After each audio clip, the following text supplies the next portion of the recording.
शिरोळ तालुक्यात महापुरात ट्रॅक्टर कोसळून एकाचा दुर्दैवरित्या झाला।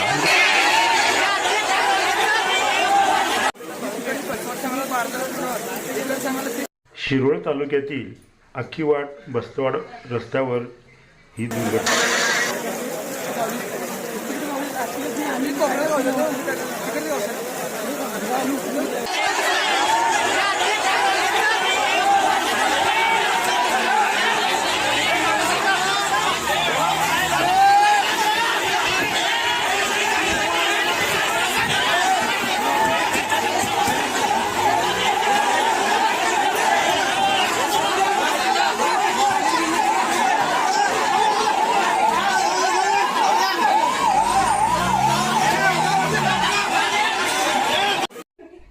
या घटनेमुळे शिरोळ तालुक्यातील अक्कीवाड बस्तवाड गाव